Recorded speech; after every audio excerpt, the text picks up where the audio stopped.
South இந்தியாவோட best ஸ்பானா நம்ம தென்காசி மாவட்டத்தில் இருக்க குற்றாலம் தான். தென்காசியிலேருந்து 10 கிலோமீட்டர் டிஸ்டன்ஸ்லேயே நிறைய வாட்டர் ஃபால்ஸ் இருக்குது. அதில் நம்ம இப்போ ஒரு 4 வாட்டர் ஃபால்ஸ் பற்றி பார்க்கலாம். இந்த ஃபஸ்ட்டு 3 ஃபால்ஸ் வந்து நீங்கள் ஃப்ரெண்ட்ஸ் அண்ட் ஃபேமிலியோட போய் என்ஜாய் பண்ணுறதுக்கு ரொம்பவே சூப்பராக இருக்கும். அதே மாதிரி பார்க்கிங்லேருந்து 100 மீட்டர் நடந்து போனாலே போதும், இந்த வாட்டர் ஃபால்ஸ்லாம் பார்த்துடலாம். தமிழ்நாடு வாட்டர் ஃபால்ஸ் லிஸ்ட்டில் ஆல்ரெடி 16 வாட்டர் ஃபால்ஸ் பார்த்துருக்கோம். இதில் வந்து 4 வாட்டர் ஃபால்ஸ் பற்றி பார்க்க போகிறோம். அதில் என்னென்னு பார்த்தீங்கன்னா, ஃபஸ்ட்டு மெயின் ஃபால்ஸு, 2வது ஐந்தருவி, 3வது வந்து பழைய குற்றாலம். இந்த 3 ஃபால்ஸுமே நீங்கள் சேஃபாக போயிட்டு ஜாலியாக என்ஜாய் பண்ணி குளிச்சுட்டே இருக்கலாம்.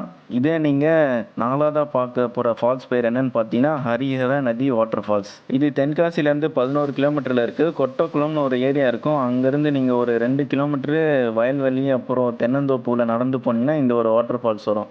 இந்த வாட்டர் ஃபால்ஸ் பார்த்தீங்கன்னா ஃபேமிலியாக போய் என்ஜாய் பண்ணுறதுக்கு செட் ஆகாது. நீங்கள் ஃப்ரெண்ட்ஸோடு போனீங்கன்னா ஜாலியாக என்ஜாய் பண்ணலாம், யாருமே இருக்க மாட்டாங்க. இந்த வாட்டர் ஃபால்ஸில் நீச்சல் தெரிஞ்சால் மட்டும் இறங்குங்க. நீச்சல் தெரியாமல் யாரும் இறங்காதீங்க.